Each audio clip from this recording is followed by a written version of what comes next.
Selanjutnya kita akan dengarkan sambutan dari Gubernur Jawa Timur yang terhormat Ibu Hajah Khofifah Indar Parawansa. Kami persilakan Ibu.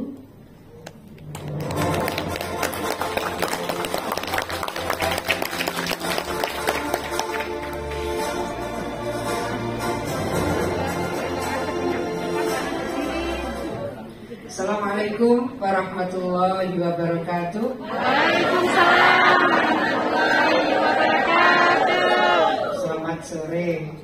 Selamat sore. Salam sejahtera untuk kita semua. Pak Konjen yang saya hormati, Pak Riki Suhendar beserta semua konsul yang hadir, seluruh kawan-kawan ini ada dari OPD, dari BUMD. Kami hadir bersama-sama silaturahim dengan Pak Konjen dan keluarga besar Konjen RI di Hong Kong, juga kepada seluruh elemen masyarakat Jawa Timur dan masyarakat Indonesia yang ada di Hong Kong, supaya silaturahim kita nyambung. Jadi kalau silaturahimnya nyambung, ini sebetulnya janjinya Allah, satu, umur kita bertambah, kedua, rezekinya juga ditambah. Allahumma amin. Bagaimana panjang umur dan banyak rezeki, maka silaturahim ini harus dibangun koneksitas secara programatik. Saya ingin merespon Bu Anil yang tadi menyampaikan, sebelum saya dilantik bulan Februari 2019, Januari saya kesini. Saya mencoba mencari titik-titik di mana kita bisa menyiapkan shelter. Ternyata itu tidak diperkenankan oleh sistem. Jadi dari kementerian-kementerian regulasinya tidak dimungkinkan. Saya sudah menyampaikan banyak hal. Ketika ada shelter, kalau ada persoalan-persoalan sosial, kalau ada persoalan-persoalan psikologi, ada persoalan-persoalan hubungan dengan majikan dan seterusnya, relatif kita punya tempat, berarti ada orang yang akan memanage shelter kita. Berarti akan ada pelatihan yang bisa kita lakukan. Ternyata secara budget, anggaran, regulasi itu tidak dimungkinkan. Sama dengan ketika kita ingin membangun asrama di Kairo. Karena sangat banyak mahasiswa Jawa Timur yang ada di Kairo, ada yang dengan hidup berkecukupan, ada yang kurang berkecukupan. Itu juga tidak dimungkinkan. Sampailah saya berkomunikasi dengan Pak Dubes, bagaimana caranya kami hibah gedung ke kedutaan, tetapi penggunaannya untuk mahasiswa Jawa Timur. Prosesnya dimungkinkan, tetapi operasionalisasi maintenance-nya ada persoalan. Karena dari kedutaan kita di Mesir, operasional gedung, ada listrik, ada air, itu tidak dimungkinkan anggarannya. Tetapi dari Pemprov, kalau kemudian memberikan operasional untuk gedung yang dihibahkan, juga salah. Nah, sekarang ada permintaan, ada Pak Konjen, apa dimungkinkan kita coba ada surat dari sini. Jadi pertemuan ini bisa merekomendasikan usulan. Atas dasar usulan itu kita mencoba mengkomunikasikan, masuk dulu di dalam SIPD, Sistem Informasi Pembangunan Daerah, yang ada di Kementerian Dalam Negeri. Siapa tahu melalui cara ini dimungkinkan. Jika tidak, berbagai macam program untuk vokasi, untuk keterampilan, kejar paket C, dan seterusnya. Itu tidak mungkin kita melaksanakannya di luar Jawa Timur. Bukan hanya di luar negeri, di luar Jawa Timur. Itu tidak dimungkinkan oleh anggaran. Tapi kalau kita punya shelter, itu baru dimungkinkan berbagai program-program vokasi dan peningkatan keterampilan sesuai dengan kebutuhan. Nah, saat ini yang bisa dilakukan adalah ketika kembali ke tanah air. Beberapa kawan-kawan sudah sukses, bahkan sudah menjadi eksportir.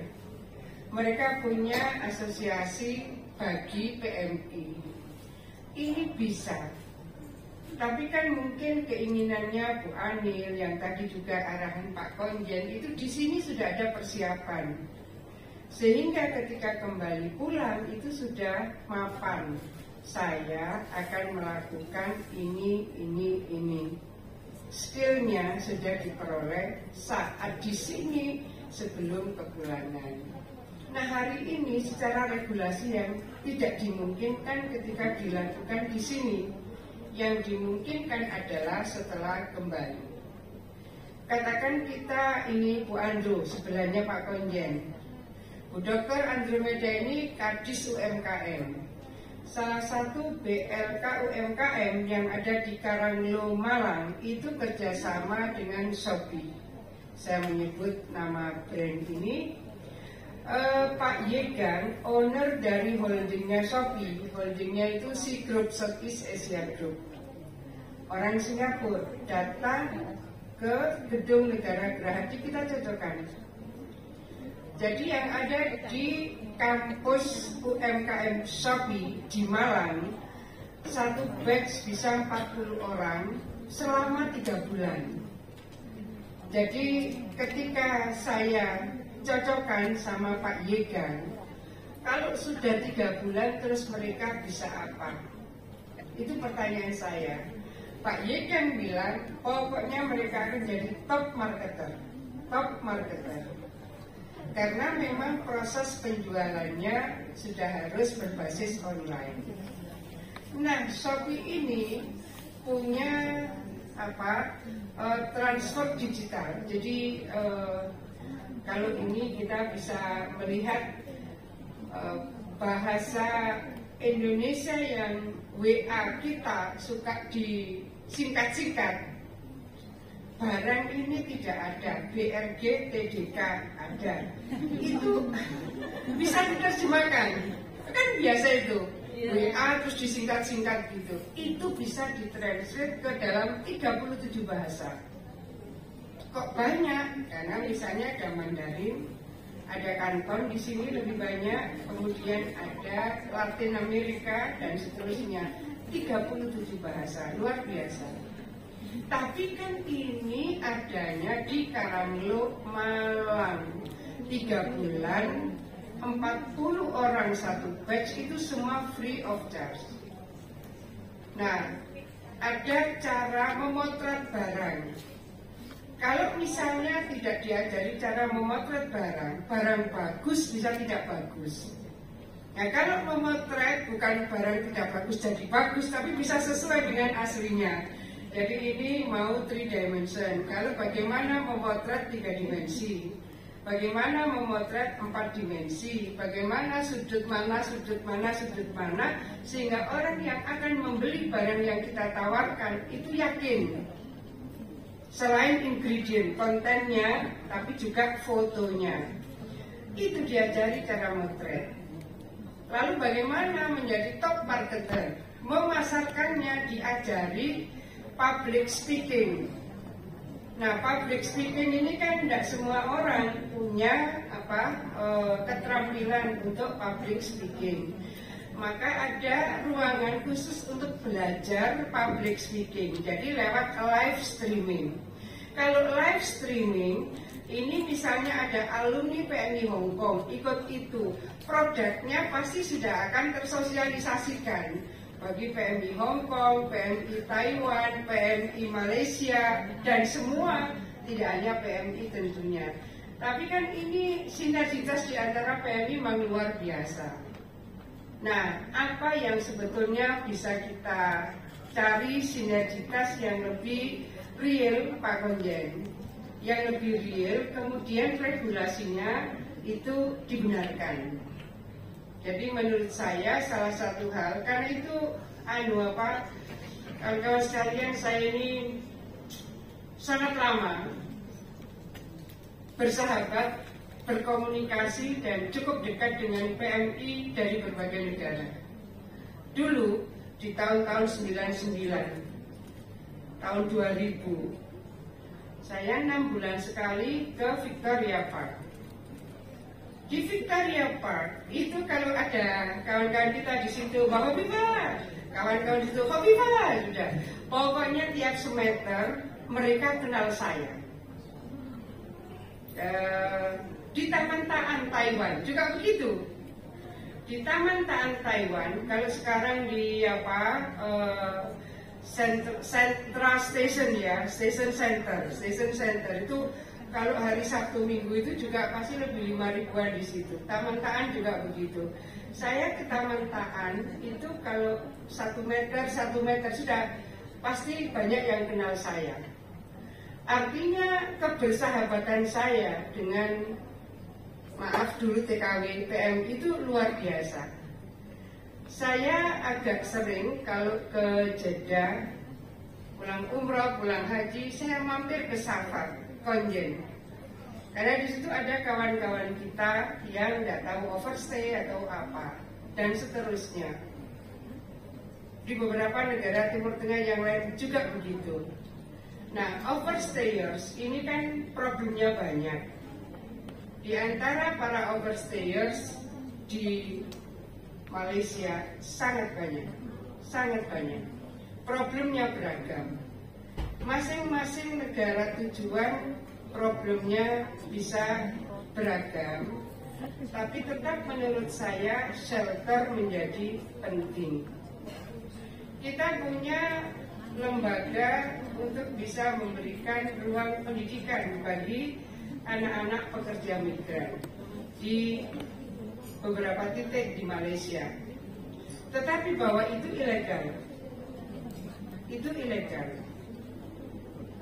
Berapa bulan lalu kami ke Malaysia, saya ketemu Pak Dubes. Setelah itu saya menyampaikan ke Pak Menseknek, saya menyampaikan ke Pak Presiden bahwa harus ada high level meeting antara Presiden Indonesia dengan Perdana Menteri Malaysia, sekarang Datuk Anwar Ibrahim, supaya Community Learning Center, CLC, Community Learning Center itu diformalkan, dilegalkan. Saya ketemu beberapa alumni IKA UNER yang dokter-dokter dan dokter-dokter, mereka mau menjadi pengajar. Saya bilang, ini ilegal, tapi saya mau mengajar. Jadi, sahabat-sahabat sekalian, banyak sekali anak PMI di Malaysia itu buta aksara. Karena memang kalau sekolah di sekolah formal, itu berarti sekolah mahal. Yang memungkinkan bisa mendapatkan pendidikan bahkan gratis itu ya di CLC itu, Community Learning Center. Kalau ini di sekolah-sekolah untuk ekspat, tidak nutup keuangan PMI yang ada di Malaysia. Jadi varian-varian seperti ini kami mencoba memetakan. Kalau yang di Malaysia kami masih memungkinkan mengirim mahasiswa KKN. KKN itu bisa mendapatkan visa 3 bulan dari perguruan tinggi di Jawa Timur, dikirim ke CLC, Community Learning Center yang ada di Malaysia. Mereka mengajar di situ. Nah, apakah format ini dibutuhkan di sini? Mungkin di sini beda, tidak CLC, tapi mungkin ada specific skill, ada keterampilan-keterampilan khusus. Kalau memang itu dibutuhkan, mungkin yang memungkinkan adalah KKN-KKN seperti itu dikirim di sini 1 bulan. tapi sudah harus ada rumusan program keterampilan yang diinginkan. Itu bisa. Kedua, bagaimana dengan constraint waktu? Jadi ada kendala waktu di antara PMI sendiri, yang sebagian besar, kata Pak Konjen, memang tata laksana rumah tangga, sehingga izin untuk keluar itu harus dengan regulasi yang ada. Monggo, pertemuan ini tentu kita berharap akan bisa memberikan nilai tambah bagi kita semua. Program yang ada di Jawa Timur kalau APBD kan kecil, tetapi kekuatan non APBD luar biasa. Katakan di sini rawuh beberapa pimpinan BUMD, bisa CSR-nya BUMD itu ditransformasikan, transformasinya dalam bentuk pelatihan tertentu. Apa yang sebetulnya diharapkan di sini? Ada hal yang dulu pernah sangat sukses, itu seorang kawan di sini rupanya mendalami bahasa Mandarin, mendalami. Setelah itu kemudian tersertifikasi, sehingga ketika pulang mereka bisa membentuk lembaga dan kemudian membuka kursus bahasa Mandarin. Apa itu menjadi bagian yang diidentifikasi program dari pertemuan ini seperti apa? Sehingga Pak Konjen mungkin berkenan konsul apa yang mungkin sekarang bisa ketemu dengan perwakilan dari yang hadir di sini. Ataukah tertarik dengan raka-rakinya atau tertarik membatiknya?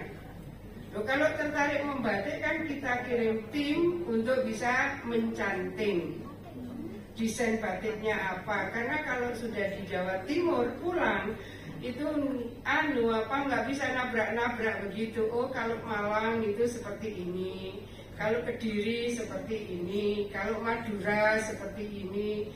Jadi batik Sidoarjo, tadi batik Lamongan beda-beda.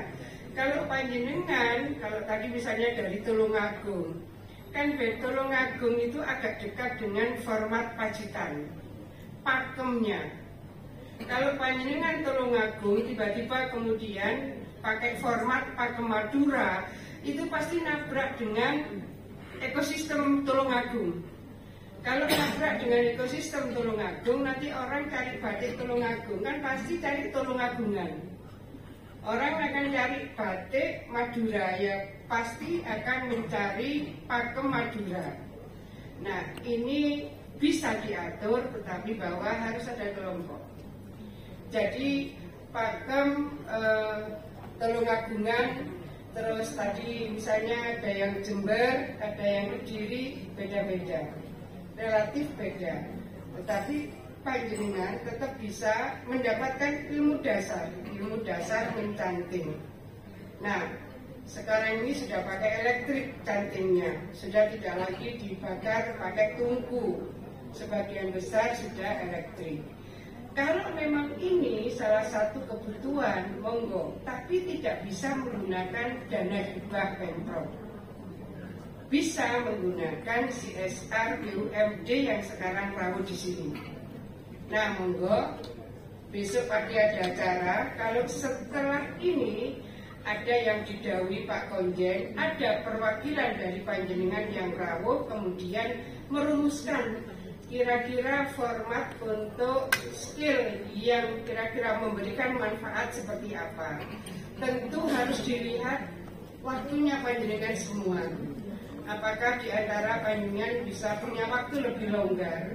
Kalau cuma seminggu sekali, itu nggak imbang dengan orang yang didatangkan di sini. Kan tentu kita berharap dia sekali ke sini ya 1 bulan misalnya, atau sekali ke sini 2 bulan, 1 paket selesai, 1 paket selesai. Monggo. Jadi apa yang menjadi kebutuhan khusus dari skill yang sudah menjadi, kan paling sudah ada tangan-tangannya kan sudah ada. Kalau tidak bisa mencanting, ya jangan ngambil batik karena mungkin ada pakem-pakem lukisannya yang beda. Kalau Jawa Timur rata-rata masih tulis. jarang sekali pakai print. Kalau print itu biasanya ke tetangga. Tapi kalau pembatik rata-rata tulis. Nah, monggo. Apakah akan mengambil bordir? Apakah akan mengambil menjahitnya? Atau akan mengambil kursus kecantikan? Monggo. Sekarang kan kalau kursus menjahit tidak kayak dulu pecah model aja 6 bulan. Sekarang enggak. Sekali masuk 6 jam sudah bisa. Pokoknya model ini clear, 6 jam jadi. Nanti masuk lagi 6 jam atau mungkin kalau agak susah 8 jam jadi. Jadi sekali masuk itu jadi baju. Kalau dulu pecah model itu saja berbulan-bulan. Jadi bisanya gambar sama melipat-lipat kertas, tapi kalau disuruh jahit ketemu kain itu kagok. Sekarang kan metodologinya tidak seperti itu. Karena memang harus makin spesifik. Monggo, yang bisa menentukan kebutuhan adalah panjenengan piyambak. Maka harus ada perwakilan yang rabu ini ketemu dengan pihak konsul yang akan ditugaskan Pak Konjen. Udah monggo. Nanti kalau besok boleh mengirim, pokoknya suratnya jadi, saya akan langsung cocokkan sama BUMD yang ada di sini. Saya rasa begitu, Pak Konjen, Pak Riki, seluruh kawan-kawan sekalian dari berbagai elemen yang ada di Hongkong, matur nuwun semua. Mudah-mudahan Allah paling kesehatan kita semua. Amin. Sehat lahirnya. Amin ya Allah. Sehat batinnya. Amin. Jadi semua sehat dompetnya. Amin. Sama-sama. Puasa kita diterima Allah. Amin ya Allah. Kita diterima Allah. Amin. Tadarus kita diterima Allah. Amin. Mudah-mudahan infak, sedekah, zakat kita diterima Allah. Amin. Mudah-mudahan dosa-dosa kita diampuni Allah. Amin. Mudah-mudahan semua kita dibebaskan dari api neraka. Amin. Al-Fatihah.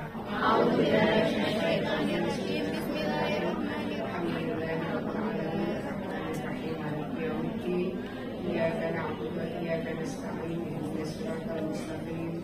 Siratal ladzina an'amta 'alaihim ghairil maghdubi 'alaihim waladdallin. Untuk saudara-saudara saya yang perempuan, saya ingin pesan bagaimana caranya kita sama-sama menjaga ketahanan psikologis kita, ketahanan sosial kita. Ada kawan saya bilang begini, kenapa kok banyak yang kena penyakit diabetes? Diabetes kan penyakit gula. Kenapa yang banyak kena penyakit gula ini perempuan? Karena rupanya yang sering dapat janji manis ya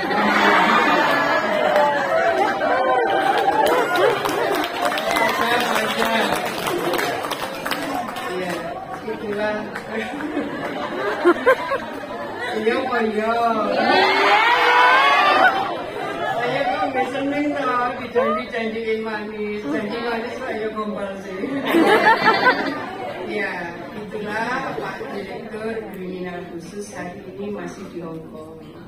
Karena memang sedang melakukan kelengkapan proses penyelidikan dari kasus yang sekarang sudah mulai didalami oleh Polda Jawa Timur. Jumlahnya kok ya terkonfirmasi belasan. Belasan ini ya semua tidak jadi manis, coba bayangkan. Masya Allah. Mudah-mudahan panjang kuat, sehat, Allah paring keberkahan, rezekinya berlimpah, manfaat barokah. Matur nuwun semuanya. Mohon dijaga seduluran yang baik. Timur itu kuncinya guyub guyub. Matur nuwun semuanya. Assalamualaikum warahmatullahi wabarakatuh. Ibu-ibu untuk berada di tempat untuk penyerahan cenderamata. Kami mohon Bapak Riki Suhendar sebagai Konsul Jenderal untuk naik ke atas panggung, Bapak.